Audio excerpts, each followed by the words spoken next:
Hey everyone. Sorry, I'm pretty bad at figuring out how to use iMovie, YouTube, make cuts, edits, so still getting there. I partially filmed the installation of the sway bar, but it was just pretty terrible overall. So I wanted to go over quickly what it would take to do it. I won't talk so much about how I did it with the motor out because I was able to climb in and do things a bit easier. Try to go over what it would be like if the motor was still in the car. So most importantly, you will have to drop the front subframe. This means supporting the motor one way or another, whether it be a hoist, engine support bar that goes across, or jacking up the motor from underneath using a block of wood on the oil pan, whatever your preferred method is. But you will need to do that because you will need to lower the front subframe. So on each corner of the rear subframe, there are 2 bolts that hold a bracket. I believe they're either 15 or 16 millimeters. And there's one, I believe 18, that will drop each corner of the frame.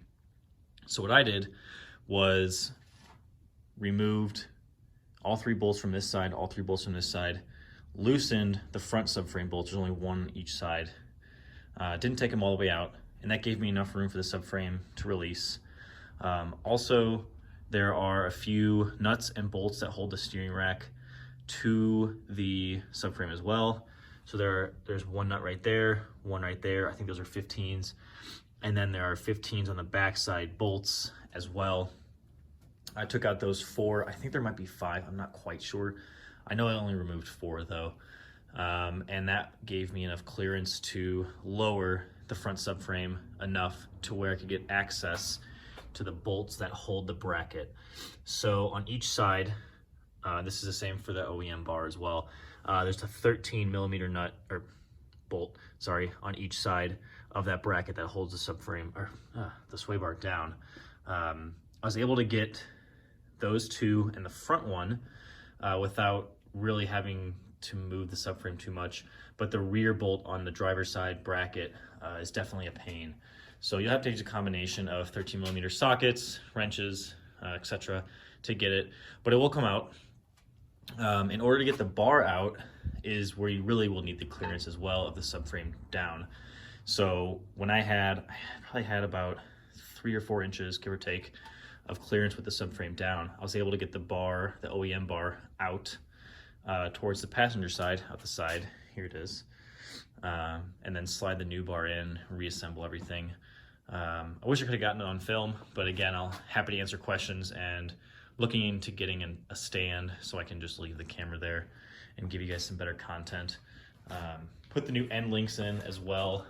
That's pretty straightforward. The top is an 18 millimeter nut with a T40 to hold it still. The bottom is the same design, except it's a 15 millimeter nut and a T30, I believe. So nothing crazy. It's not an adjustable bar, at least on the P2R cars.